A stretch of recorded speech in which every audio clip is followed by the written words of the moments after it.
Hello મિત્રો, સ્વાગત છે તમારું અમારી યુટ્યુબ ચેનલ ગુજરાતી સ્ટોરી ચેનલમાં। આજની આપણી વાર્તાનું નામ છે માની ચિઠ્ઠી।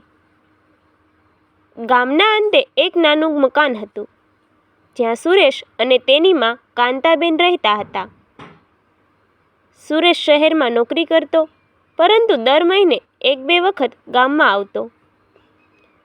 કાંતાબેન માટે એ દિવસો તહેવાર જેવા હોય।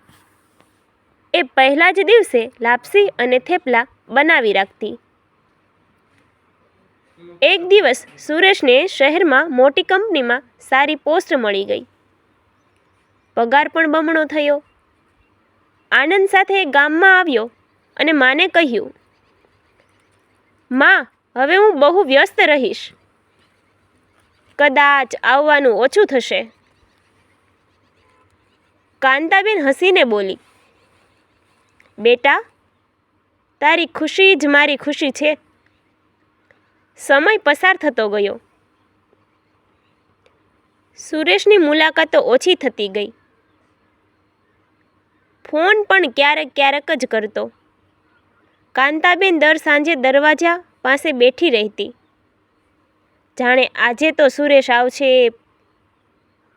પડોશણ પૂછે, બેન, કોણની રાહ જુઓ છો? એ સ્મિત સાથે કહે, મારો દીકરો આવવાનો હશે।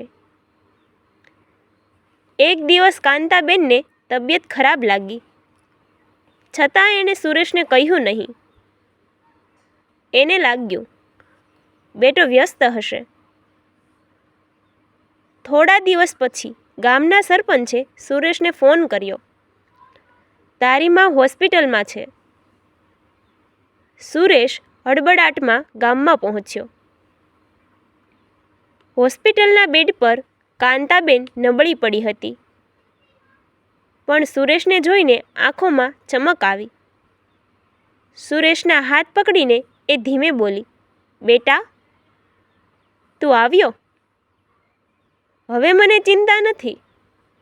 સુરેશની આંખોમાં આંસુ આવી ગયા। માં, માફ કરજે, હું તારી પાસે આવતો નહોતો।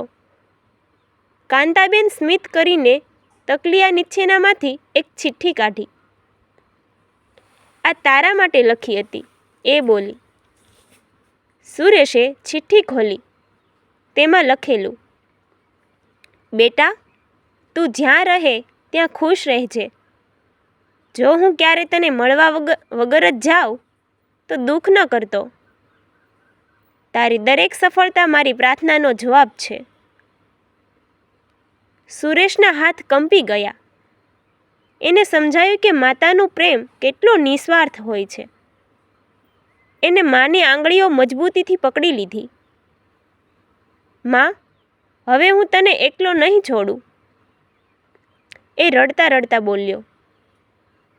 થોડી ક્ષણ પછી કાંતાબેન શાંતિથી આંખો બંધ કરી દીધી।